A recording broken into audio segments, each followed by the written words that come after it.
Donc, sur la base de ce passage de 1 roi, au chapitre 16, à partir du verset 8 jusqu'au verset 16, qui nous relate l'histoire d'Élie chez la veuve de Sarepta, nous allons parler du thème qui est l'obéissance ouvre la porte du ciel sur la vie de celui qui la pratique. L'obéissance à Dieu ouvre la porte du ciel à celui qui la pratique. Bien aimés, nous situons notre texte rapidement. Ici, il est question de l'ère d'Akab. Bien aimé, dans la succession des rois d'Israël, Israël a eu un roi qui s'appelait Akab et qui avait pour femme Jézabel. Et cette Jézabel-là avait apporté des dieux étrangers et établi leurs prêtres dans la haute sphère d'Israël. Si bien que son mari, le roi, a commencé à délaisser le Dieu d'Israël pour servir le Dieu Baal, qui est le Dieu que la femme, la reine, servait en son temps avec les dieux Astarté. Et donc, cette femme-là va détourner le cœur de son mari et son mari va lever les yeux, c'est-à-dire de tourner les yeux du Dieu d'Israël et va commencer à offenser Dieu en légalisant les rituels païens au sein d'Israël, qui est le peuple que l'Éternel lui-même s'est choisi sur la terre. Et puis, sous l'influence de sa femme, il va ordonner l'exécution des prophètes de l'Éternel. Bien-aimé, un prophète de l'Éternel, c'est une voix autorisée dans la présence de Dieu pour bénir le peuple de Dieu. Donc, Jézabel sait qu'il n'y a pas d'intérêt à tuer les simples chrétiens. Mais si au sein du peuple on tue les prophètes, le peuple va se détourner et sera obligé d'adorer Baal. Mais on ne peut pas obliger un prophète de l'Éternel à renoncer à Dieu pour servir Baal. Auquel cas il serait un faux prophète.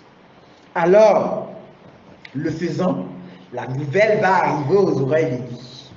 Et donc Élie se lève.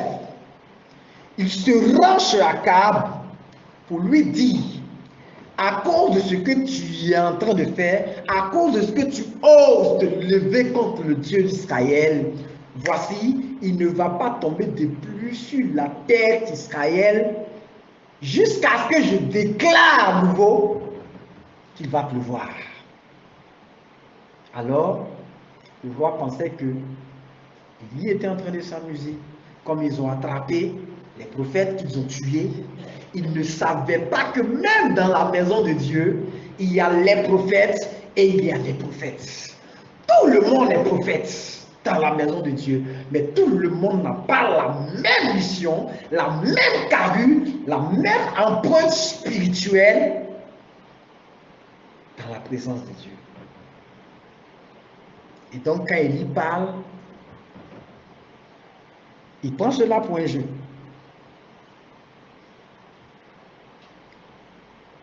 Et le compte à rebours commence et la pluie n'arrive pas. Un jour, 2 jours, 3 jours, 1 mois, 2 mois, 3 mois, 1 an. Pendant ce temps, le pays devient dur. La famine commence. Tout est compliqué. Le bétail meurt.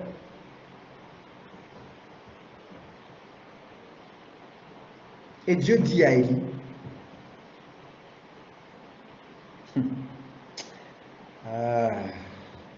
lève-toi, Va dans la ville de Sarepta. Il y a une femme veuve là-bas. Va dans la ville de Sarepta. Au verset 8, la Bible déclare, alors la parole de l'Éternel lui fut adressée en ces mots. Lève-toi, va à Sarepta, qui appartient à Sidon, et demeure là. Voici, j'y ai ordonné à une femme veuve de te nourrir. Alléluia. Alléluia. Il y avait une situation, c'est que le pays était en crise. On faisait la guerre à l'Éternel. Et l'Éternel trouve quelqu'un pour héberger le prophète de l'Éternel. Bien-aimé, je ne dis pas un prophète de l'Éternel. Je dis le prophète de l'Éternel. C'est-à-dire, en ce temps-là, la voix que Dieu a autorisée sur le démon qui s'est levé sur Israël. Alléluia. La voix que Dieu a autorisée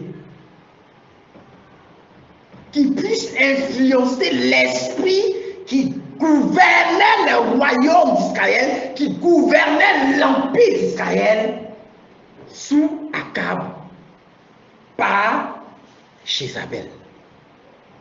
La seule voix que Dieu a autorisée. Dieu lui dit, fuis, va. J'ai ordonné à une veuve de t'héberger. Alors, Élie se lève, il arrive dans la ville. Effectivement, il trouve une femme qui était en train de ramasser du bois. Qui était en train de ramasser du bois.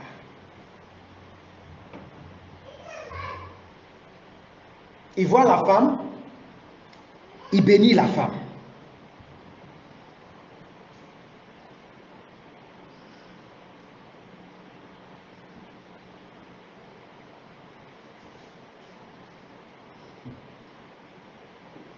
Il lui demande d'abord de l'eau à boire.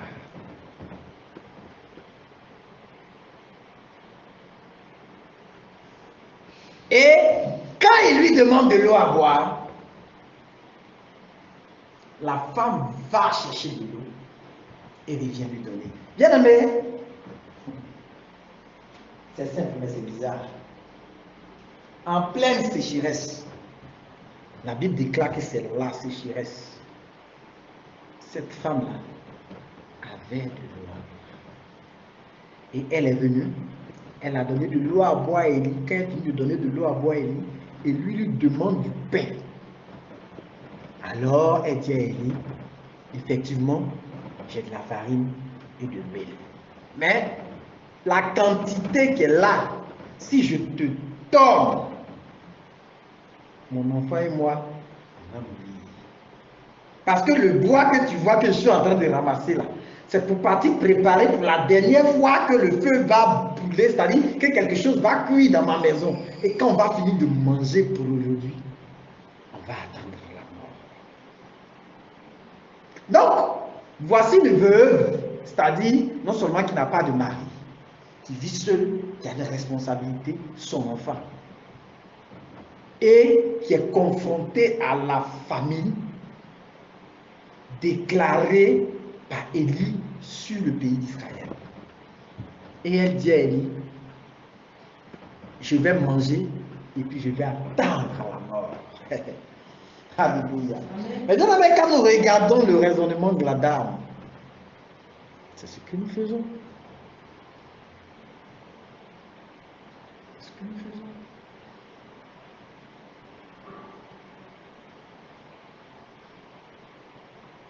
On est en train de vivre. Mais après la vie qu'on vit, on s'attend à la mort. Le plus souvent au village, les vieilles disent, ah, un jour, tout ça, ça va finir. Je vais mourir pour aller me reposer. Ça, tout le monde attend la mort.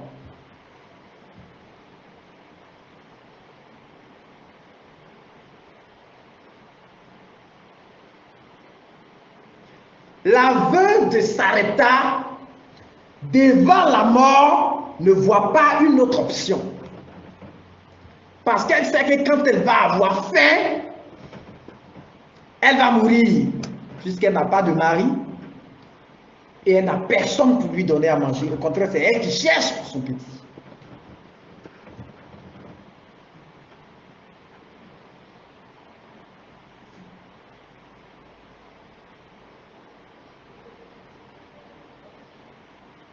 Ce que j'ai là, le peu d'argent que j'ai là, le petit travail que j'ai là, je ne peux pas abandonner ça pour Dieu. Le peu d'argent que j'ai là, je ne peux pas abandonner ça pour Dieu. Au moins là-bas, quand je fais, j'ai un salaire. La nourriture là, si je mange et puis je donne à quelqu'un, elle était en train de faire les calculs.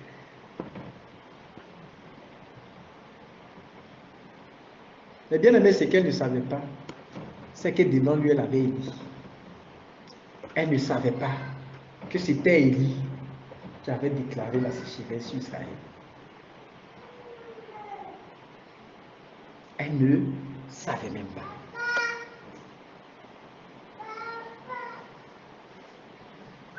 Bien aimé, la dame en question avait la possibilité,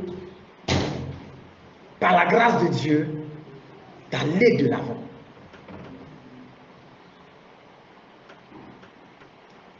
C'est pourquoi Dieu a envoyé Élie vers elle.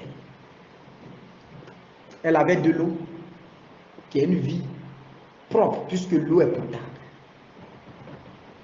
L'eau qu'elle a donnée aux serviteurs de Dieu à boire, c'était de l'eau potable. Donc sa vie, la vie qu'elle présente, Élie, est une vie propre. Une vie sanctifiée. Cette dame-là se tenait dans la sanctification.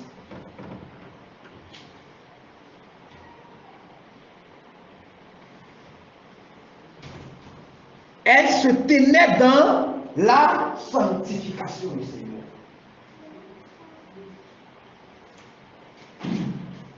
La deuxième condition, elle avait de l'huile. Donc elle avait de l'onction.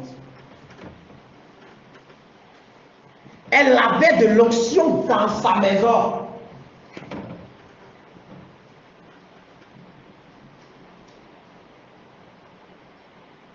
Elle avait de l'onction dans sa maison.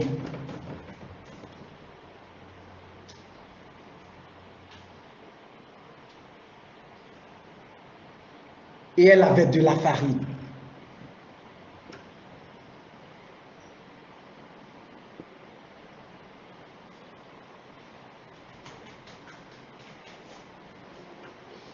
Elle avait de l'onction et elle avait de la farine.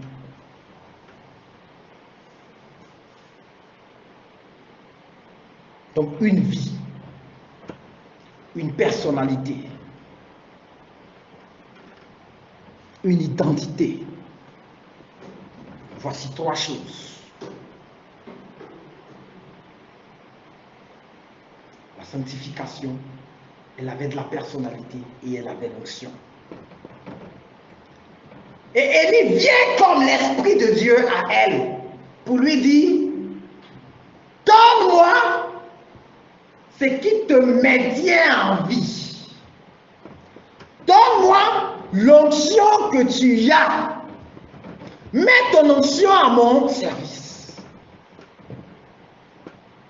Élie vient dans la maison de la veuve, pas pour profiter de l'hospitalité de la veuve, mais pour bonifier la vie de la veuve, pour s'inspirer de ce qu'elle a déjà et multiplier cela. Jésus dit que si vous avez de la foi, une fois plus petite qu'un grain de sénévé, Jésus ne dit pas que si je vous donne une foi, Jésus ne distribue pas les foi. Si la parole de Dieu que tu as écoutée n'a pas trouvé de foi en toi, alors l'Esprit de Dieu ne peut pas bonifier cette foi. L'Esprit de Dieu, quand il vient en toi, c'est pour développer la foi qui est déjà en toi. Et la dame-ci avait déjà l'onction de Dieu en elle. Amen. Donne-moi.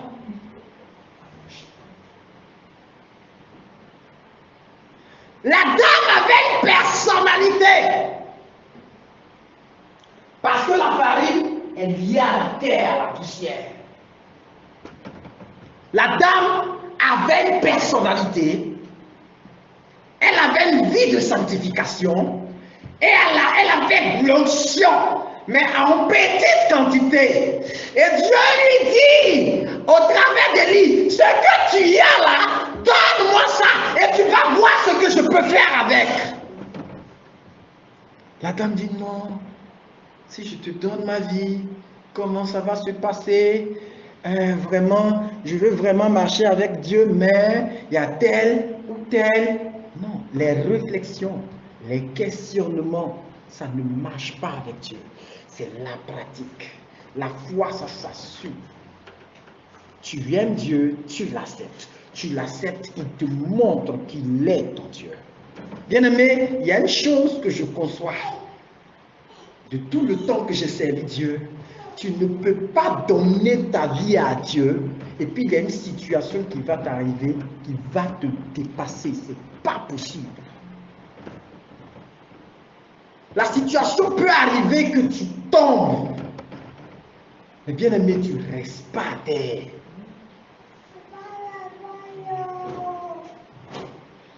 Tu ne restes pas à terre. Alors, la dame commence à obéir. Elle prend son onction, elle prend sa personnalité et la vie qu'elle a et elle fait de la nourriture pour l'Esprit de Dieu. Et puisque ce sont ces vertus-là que l'Esprit de Dieu mange, c'est de ces qualités de notre vie-là que l'Esprit de Dieu s'inspire, que l'Esprit de Dieu se nourrit. Alors, quand le Saint-Esprit commence à toucher, la Bible dit, elle finit de faire le gâteau. Quand elle retourne, elle voit qu'il y a encore de l'huile dans le pot. Elle voit encore qu'il y a de la farine qui est restée dans le récipient, mais en une quantité encore plus importante.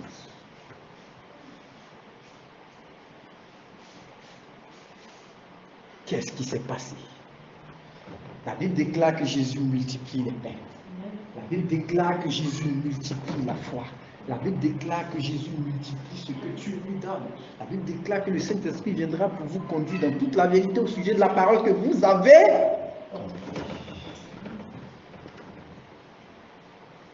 Mais tant qu'on n'a pas obéi, en étudiant, en cherchant à produire quelque chose et en mettant cette chose-là au service de Dieu, on est en train de tourner en rond. Quelqu'un va dire, moi je ne sais pas ce que j'ai que je dois donner à Dieu. Tu as toujours quelque chose à donner à Dieu. Alléluia. Si ton mariage est bizarre, donne ton mariage à Dieu, tu vas voir. Il y a toujours quelque chose à donner à Dieu.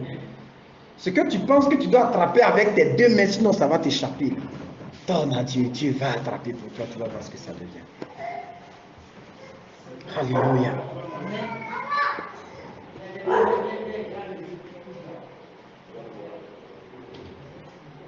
Il y a toujours quelque chose en toi que tu peux donner à Dieu. Assieds-toi, réfléchis. Le problème que tu as dans ta vie, c'est parce que tu n'as pas encore confié cet aspect de ta vie à Dieu.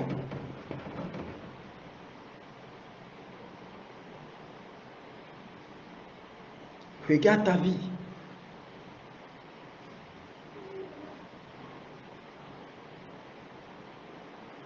Est-ce que l'onction est là? L'onction, c'est la capacité surnaturelle de Dieu qui t'approuve dans ce que tu fais. C'est ce qu'on appelle l'onction.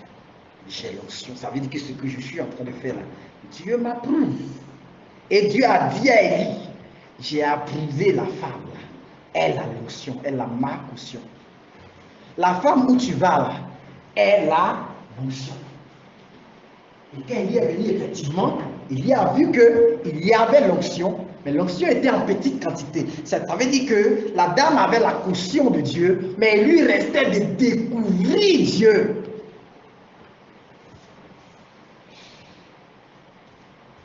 Elle allait à l'église. Elle priait, mais elle ne connaissait pas concrètement quel Dieu elle priait. Elle était israélienne. Elle savait qu'en Israël, il y a un Dieu qu'on appelle le Dieu d'Israël. Mais elle n'a jamais vu ce Dieu-là. Dans sa porte, devant sa porte, dans sa maison. Mais la Bible déclare que ce jour-là, à cause de ce que l'onction était sur elle, à cause de ce que Dieu avait approuvé, le fait qu'Élie soit dans sa maison, la petite confiance, la petite notion qu'elle avait de Dieu a été décuplée. Mais elle n'avait rien compris au départ. Ton obéissance à Dieu, ton obéissance à Dieu ouvre le ciel sur toi. Elle n'était pas obligée d'ouvrir sa porte à Élie. Surtout déjà même qu'elle est veuve. La Bible déclare qu'Élie s'habillait en peau d'animaux. Donc c'est quelqu'un qui, quand tu le vois lui-même, il est bizarre. Est-ce que c'est un voleur? Est-ce que c'est un fou? Lui là, est-ce que s'il rentre chez moi? Il s'habillait exactement même chose que Jean-Baptiste. La Bible déclare que les gens avaient peur de Jean-Baptiste parce qu'il était bizarre. Donc imaginez Élie.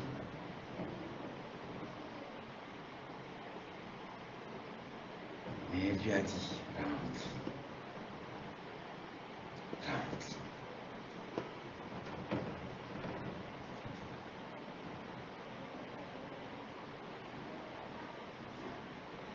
Alléluia. Dieu veut saisir ton onction pour te faire quelque chose. Dieu veut saisir son onction, c'est-à-dire sa parole dans ta vie. Parce que quand on parle d'onction, c'est ça. C'est la parole que Dieu a déclarée sur ta vie. Et c'est pourquoi je veux vous attirer votre attention, que vous compreniez le sens d'onction. Quand on parle d'onction, onction. La dame avait reçu l'onction de Dieu. Parce que Dieu avait dit à Élie que cette femme-là va t'héberger. Et donc c'est sur le fait que la femme va héberger Élie. Donc comme Dieu m'a dit que tu vas m'héberger, alors la nourriture ne va pas manquer là. Donc c'est sur la base de l'onction de Dieu dans ta vie que Dieu envoie l'Esprit de Dieu. Que Dieu envoie le serviteur de Dieu. Donc en ce matin-là, sur la base de l'onction de Dieu dans ta vie, si tu n'as pas d'onction de Dieu, ce n'est pas la peine de durer. Si Dieu ne t'a rien dit à la base, si pendant que tu pries, tu es chrétien et puis Dieu ne te dit rien sur ta personnalité, si ce que Dieu veut faire avec toi, si où tu veux partir, tu vas tourner en rond. Parce que tu ne peux pas suivre l'onction des autres. Tu dois avoir d'abord l'onction de Dieu pour pouvoir suivre les autres. Tu ne suis pas l'onction des autres, tu suis les autres.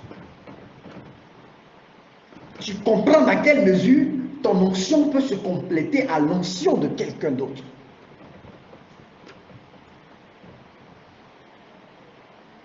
Josué pouvait suivre Moïse parce que Josué avait l'onction de Dieu. Et Moïse avait l'onction de Dieu. Et l'onction de Moïse impactait l'onction de Josué, si bien que quand Moïse est parti, puisque l'onction de Josué était toujours proche de l'onction de Moïse, l'onction de Josué a grandi en fonction de l'onction de Moïse, jusqu'à être capable de remplacer l'onction de Moïse.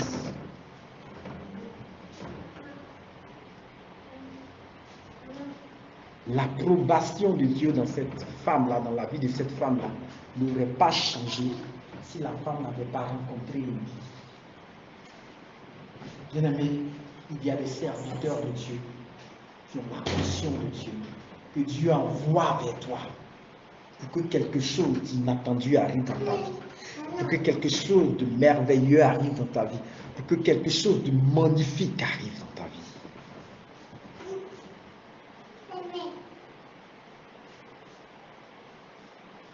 Est-ce que tu veux obéir à Dieu? Est-ce que tu veux faire ce que Dieu te dit de faire? Toi seul connais ta vie. Tu sais ce que Dieu attend de toi.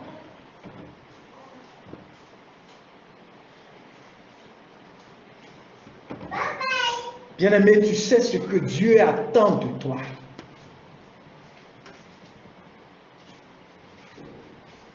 Je le dis toujours, je sais d'où je viens et je sais où je vais. Bien-aimé, quand j'ai commencé à prêcher, l'Éternel me montrait que je prêchais dans des salles pleines. L'Éternel me montrait que je sortais de la Côte d'Ivoire. Mais quand je regarde autour de moi, je regarde ma famille, je regarde à tout ce que j'ai. Mais j'ai qui pour me faire quitter la Côte d'Ivoire?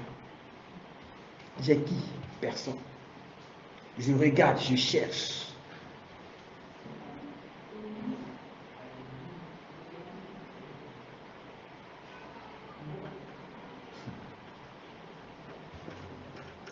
Mais Dieu multiplie son onction, Dieu développe son onction. Tout de suite, on était en train de prier, Dieu ouvre les yeux et je vois que j'étais en train de prêcher devant des milliers de personnes. J'ai dit à Dieu, gloire à toi, parce que c'est l'onction. Qu'est-ce que Dieu t'a dit? Si Dieu ne t'a rien dit de toi, ton obéissance ne va rien apporter à ta vie. On ne se lève pas pour obéir aveuglement à Dieu.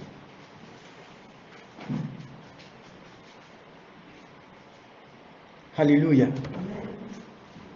On ne se lève pas pour obéir aveuglement à Dieu.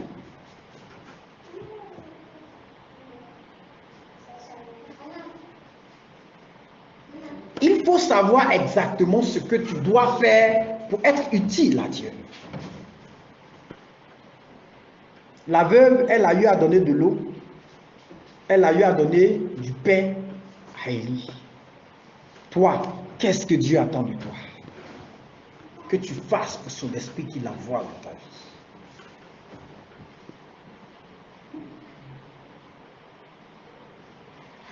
Qu'est-ce que Dieu attend de toi? Qu'est-ce que tu n'arrives pas à faire que Dieu attend que tu fasses? Quel est le problème de ta vie que tu essaies de résoudre toi-même, comme la dame elle-même qui essaie de voir comment elle va calculer, elle va faire avec le reste de nourriture pour voir combien de jours ça va lui faire. Bien-aimé, si toi-même tu essaies de faire le calcul à ta propre manière, la nourriture va finir et tu vas attendre la mort comme la dame. Si toi-même tu regardes avec ta tête Dieu, ta tête ne peut pas servir Dieu. C'est pourquoi Pierre a coulé. Bien-aimé, la Bible dit que Pierre a coulé. Il voit Jésus marcher sur lui, il lui dit, Maître, si c'est toi, permets que je dise. Jésus dit, viens. Il commence à venir. Il avait de l'onction. Jésus s'est saisi de l'onction. Je veux venir. Jésus dit, ok, comme tu as un peu d'onction, viens. Et quand il se met sur l'eau, l'onction commence à... Mais à un moment donné, il est coupé de l'onction. Il rompt le fil avec l'onction et il revient à la réalité. Un homme normal ne marche pas sur l'eau. Ah oui, si un homme normal ne marche pas sur l'eau, un homme normal coule. C'est ça la vie. Quand tu veux être normal, tu seras normal. Mais après, tu n'iras pas te plaindre à Dieu. Est-ce que Jésus n'était pas là? Jésus était là. Est-ce que c'est pas Jésus qui lui a dit? C'est Jésus qui lui a dit viens. Mais il a coulé. Parce que tu peux marcher avec l'onction et puis briser le fil de l'onction. Tu sombres. Elle avait l'huile, elle avait l'eau, elle avait la farine, mais elle pouvait ne pas donner à manger à Élie. Elle allait faire ses calculs, boire l'eau jusqu'à et puis mourir. Tout dépend de toi. Si tu veux exceller avec le Seigneur, ça dépend de toi. Si tu veux faire des exploits avec Dieu, ça dépend de toi. Si ton Dieu, là, il guérit seulement maux de rein, Bien-aimé, tu vas guérir maux de rein jusqu'à ta mort. Tu vas guérir des milliers, des dizaines de maux de rein. Toi, ces maux de rein seulement, tu peux prier pour ça. Si ton Dieu là, il guérit maux de tête ou bien maux de dents, c'est ce qu'il va guérir jusqu'à... Quand on va t'envoyer quelqu'un qui a mal à la tête, tu vas dire, je ne peux pas. Moi, c'est maux de rein, maux de dents, j'ai guéri. On va t'envoyer quelqu'un qui a mal à l'oreille, tu dis, c'est maux de rein, maux de dents, moi j'ai guéri. Mais si pour toi, ton Dieu est capable de tout, quelle que soit la situation, bien aimé, tu vas prier de gloire. Il y a un homme au Cameroun, au Nigeria, un éminent serviteur de Dieu du passé qui s'appelait Benson Idaïssa, qui était le fils spirituel de Taylor Swift. Et il dit, au début de son ministère, il avait vu quelque chose dans la Bible qui dit, à mon nom, les malades ils seront ressuscités. Et donc, quand il a compris que on peut prier pour les malades, plutôt les morts et ils ressuscitent. Les morts ressuscitent. Il a vu que les morts ressuscitent. Il est parti demander à son père spirituel. Le passage où la Bible dit qu'au nom de Jésus, les morts ressuscitent là-haut. C'est tous les morts ou bien ressuscitent comme je connais la vraie là. L'homme de Dieu lui dit, oui, c'est ressuscite comme tu connais. Vous savez ce qu'il a fait? Il est tombé dans son village, il a commencé à chercher où il y a cadavre, où quelqu'un est mort. Il s'est promené dans le village. Tout son problème, il cherchait mort seulement, parce qu'on lui a dit que Jésus ressuscite les morts. Il a cherché mort jusqu'à il a trouvé son premier cas. C'est une jeune fille qui venait de décéder. Il a prié, la personne ne se réveillait pas.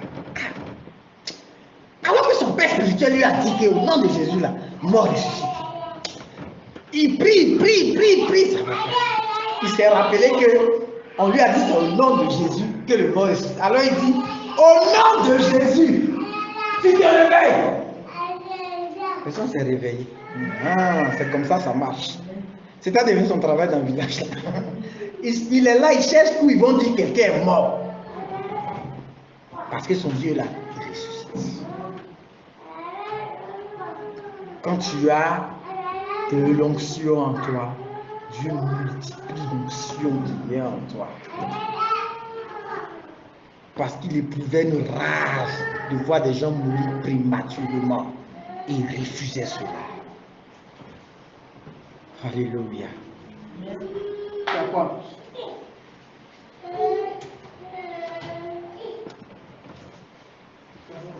Alléluia. Que Dieu nous bénisse.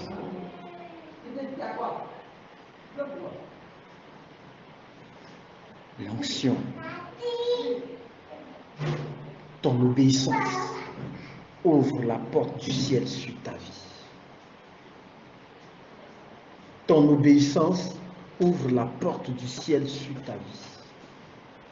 Ton obéissance à Dieu ouvre la porte du ciel sur ta vie. Ce que Dieu te demande, c'est d'être obéissant. Donne ton cœur, ton zèle, ta personnalité, ta vie à Dieu. Sanctifie-toi et tu verras que Dieu est le Dieu de toute capacité, de toute mesure. Seulement sanctifie-toi, bien-aimé. Seulement sanctifie-toi. Parce que Dieu n'envoie pas son esprit partout. Dieu envoie son esprit où le terrain est favorable à l'épanouissement de l'esprit de Dieu.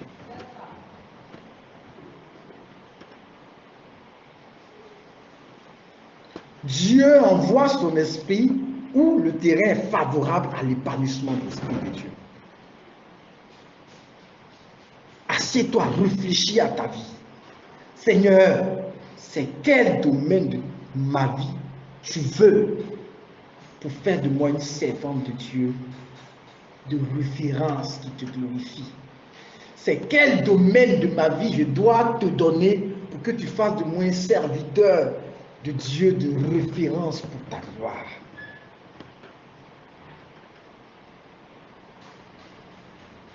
Dieu croit en toi. Mais tant que toi-même tu ne crois pas en toi, ça ne sert à rien.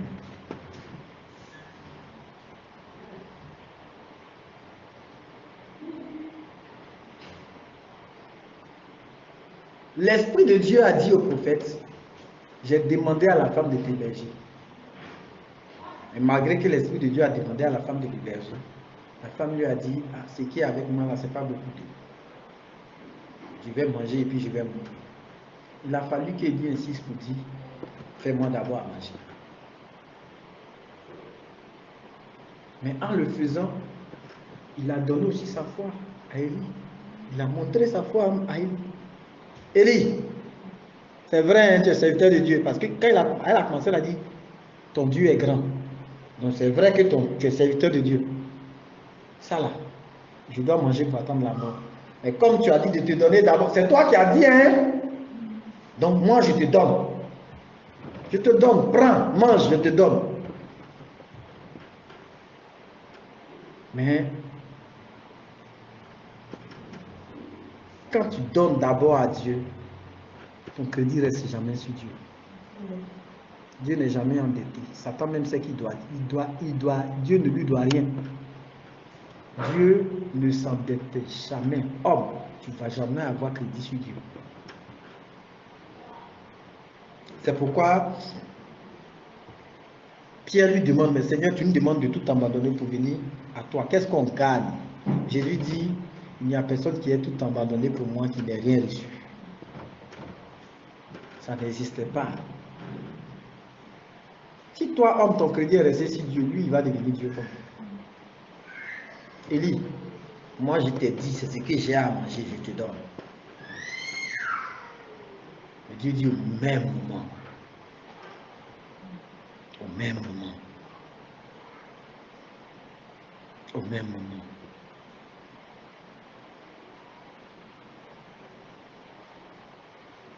Dieu s'est manifesté.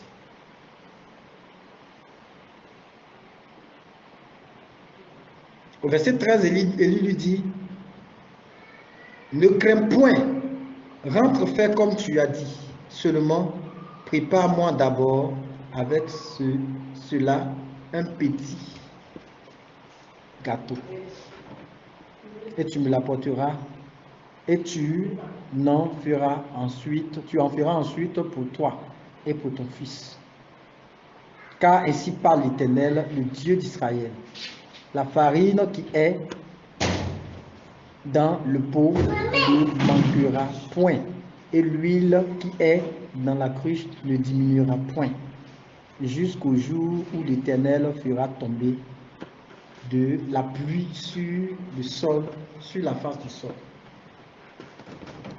Amen. Vous voyez, en fait, ce que la Bible dit est encore plus intéressant. Quand Élie demande à la dame de lui faire à manger, la dame lui dit, ce que j'ai n'est pas beaucoup. Je dois préparer pour mon enfant et moi, ensuite nous attendrons là-bas. Et Élie lui dit, ce que tu as dit là, tu vas le faire. Préparer pour toi et ton enfant là, tu vas le faire. Mais si tu vas, prépare-moi d'abord. Ensuite, tu vas préparer pour ton enfant et pour toi. Et maintenant, il va s'arrêter sur l'onction du prophète pour impacter l'onction de la dame. L'onction impacte l'onction. Si tu suis un homme d'onction, son onction impacte ton onction.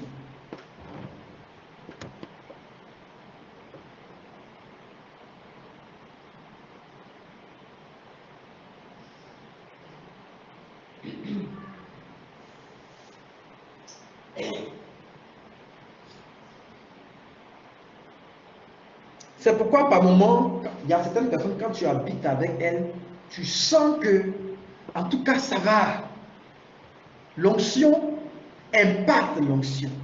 Élie dit, va, fais ce que tu as dit, mais seulement fais-moi manger d'abord, car ainsi parle l'Éternel. L'huile ne diminuera pas, la farine ne diminuera pas jusqu'à ce que la pluie recommence à tomber sur Israël. Ça veut dire que même après qu'Élie avait quitté la maison de la dame, la nourriture n'est pas finie dans sa maison.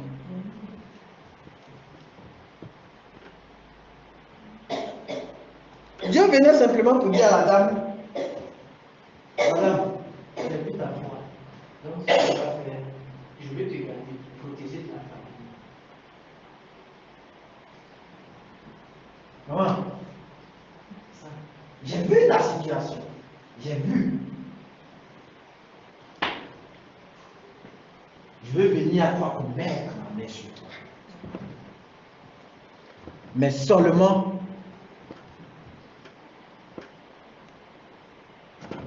présente-moi ça.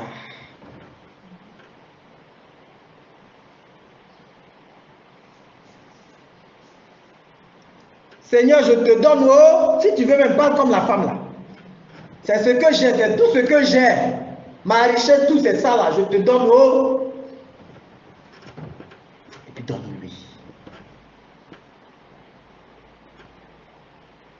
Mais je sais que l'Esprit de Dieu a l'onction nécessaire pour changer ton histoire.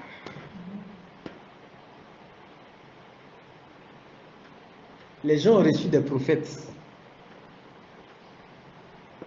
en Israël, mais partout la Bible est lue. À cause de l'onction d'Élie, les gens parleront de l'onction de cette dame. Comme Jésus dit, partout la bonne nouvelle sera prêchée, on parlera de celle qui a versé de l'huile sur ses pieds et qui a essuyé avec ses cheveux. Tu dois faire partie de l'histoire de Dieu sur la terre. Tu dois faire partie de l'histoire de Dieu sur la terre. Bien-aimé, je voudrais que quand quelqu'un va arriver devant le trône de Dieu, ils disent que à Aboudé, il y avait une femme qui s'appelait Suzy, que j'ai rencontrée et depuis. Ma vie a changé, ce qui a fait que je suis arrivé aussi au ciel. Il y a un homme qui s'appelait Alphonse, que j'ai rencontré. Il y a une femme qui s'appelait Charlotte, que j'ai rencontrée.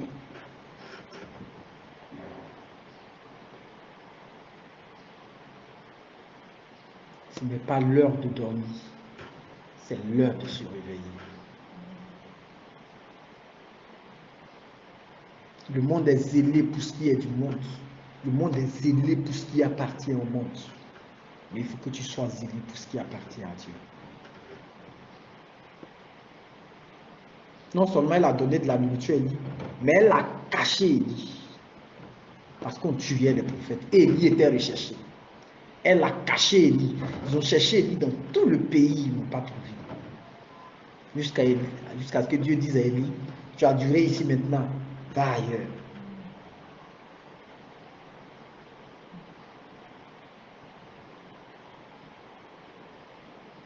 Où est ton obéissance, bien-aimé? Est-ce que tu as également de la personnalité? Est-ce que tu vis la sanctification? Est-ce que tu crois en l'onction de Dieu? Est-ce que Dieu t'approuve?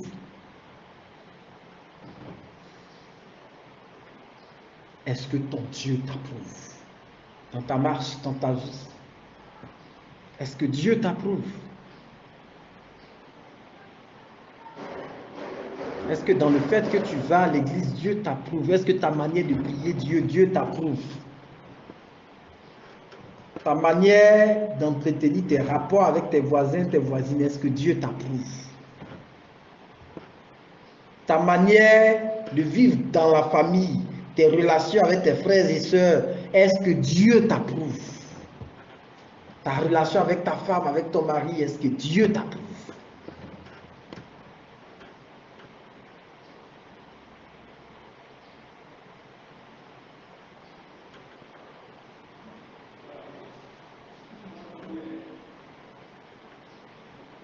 Si Dieu t'approuve, quand tu joins l'approbation de Dieu à l'Esprit de Dieu,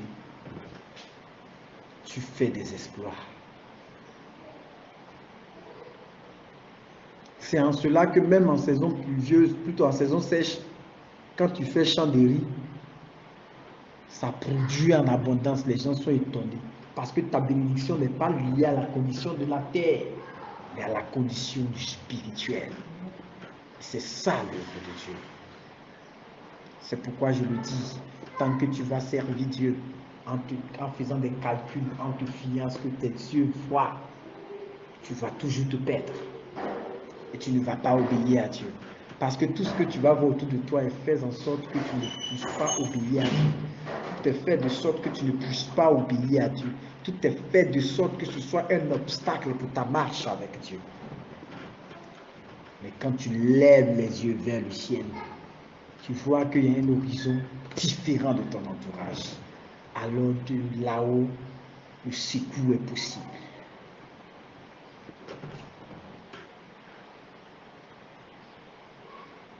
Quel est le problème de ta vie? Je le dis encore, confie-le à Dieu. Le problème de la femme, c'était la famine. Le problème de cette femme-là, c'était la famine.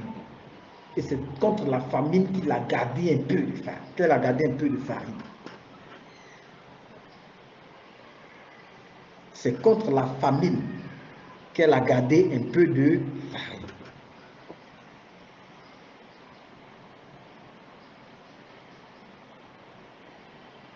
Alléluia.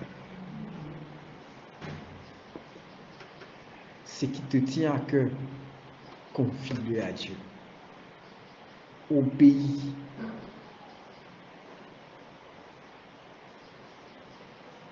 Ta personnalité, ce que tu as de plus cher, ta vie, ta dignité, ton honneur, confie tout ça à Dieu.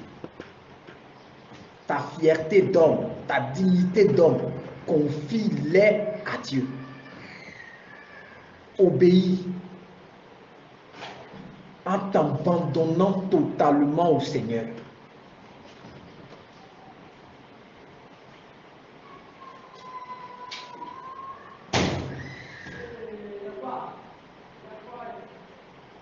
Obéis, bien-aimé, en t'abandonnant totalement au Seigneur.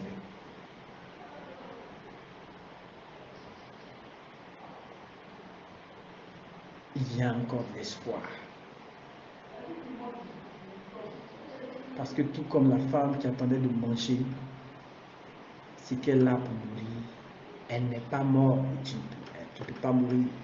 Elle n'est pas morte et tu ne peux pas mourir. Elle n'est pas morte, bien-aimée, et tu ne peux pas mourir.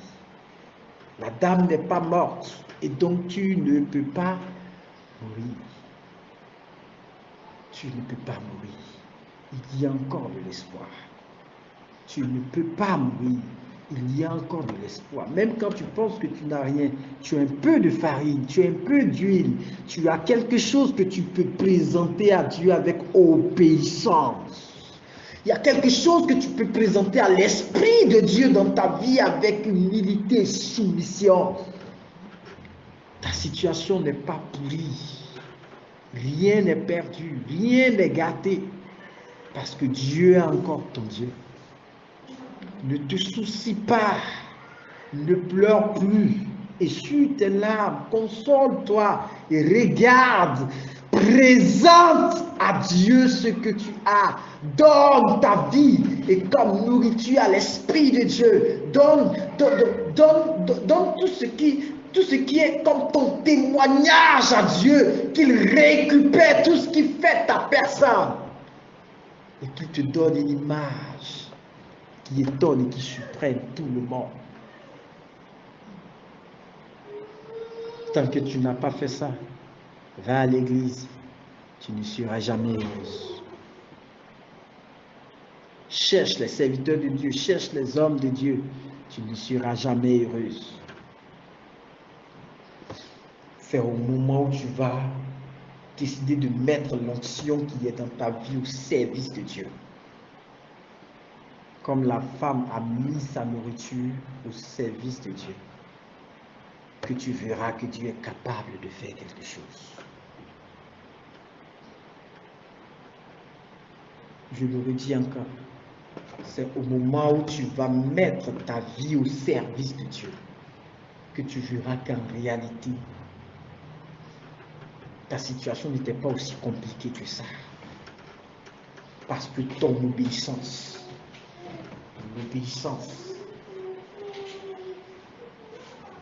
ouvre le ciel sur ta vie.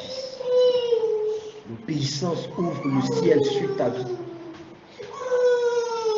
Au nom de Jésus. Que Dieu nous bénisse. Qu'il nous fortifie.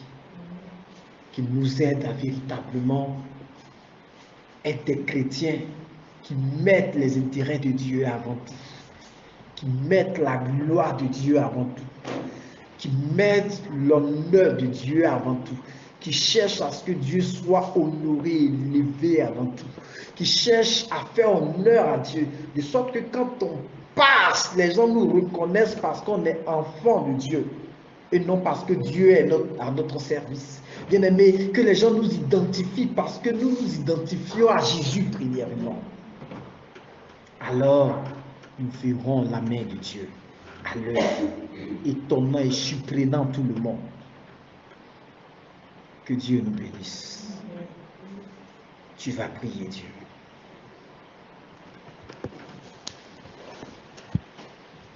Comme nous venons de le dire ce matin.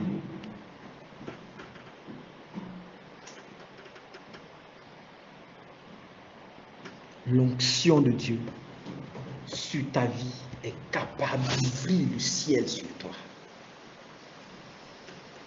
L'onction de Dieu sur ta vie est capable d'ouvrir le ciel sur ta vie. Alors tu vas dire à Dieu, Seigneur, voici ma vie. Je viens ce matin pour mettre ma vie à ton service. Prie le Seigneur. Éternel Dieu Tout-Puissant, nous bénissons ton nom, Jésus. Nous te rendons gloire, nous te rendons élévation, nous te rendons adoration parce que tu es Dieu.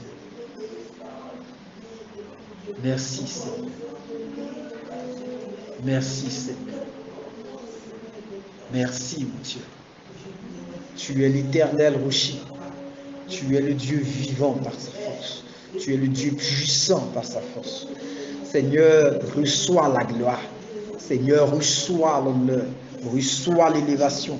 Éternel, comme tu as visité cette veuve et comme Seigneur, par son obéissance, tu as ouvert le ciel sur sa vie. Je déclare par la puissance de ton esprit que tu ouvres le ciel, Seigneur, sur la vie de toute personne ici présente, Seigneur de gloire. Que tout ce qui avait bloqué, Seigneur de gloire, la session à ta présence de la vie de qui que ce soit, Seigneur de gloire, débloqué au nom de Jésus. Seigneur de gloire, Père, que ta main soit agissante avec Jésus, Seigneur de gloire, dans la vie de tes enfants, Seigneur de gloire. Oh Dieu de gloire, tu sais ce qu'ils ont à t'offrir, tu sais qu'est-ce qu'ils doivent te présenter, parce que Père puissant, en envoyant ton esprit auprès d'eux, Seigneur de gloire, tu leur as dit, ou tu lui as dit, que Seigneur, tu leur as donné cet ordre-là, qu'ils te reçoivent, Seigneur de gloire. Oh Mayanda Shakanda Rao de Prise, Imamarayanda Bao de Golilo. Touche, Seigneur de gloire. Touche, Seigneur. Je prie, Seigneur, que des destinées changent. Je prie, Seigneur de gloire, que l'exploit soit possible. Que, Seigneur de gloire, l'explosion spirituelle soit possible, Seigneur de gloire. Oh, mighty God. Gloire à toi, Seigneur. Père Tout-Puissant. Oh, my God, Lord and mighty Jesus. Que la gloire te revienne, Seigneur. Merci pour ta grâce. Merci pour ta grâce. Touche les vies, touche les cœurs, touche les vies, touche les cœurs, touche les vies, touche les cœurs. Et que le monde des ténèbres tombe au nom de Jésus-Christ Nazareth. Merci, Seigneur, pour ce que tu fais par ta puissance au nom de Jésus. Amen.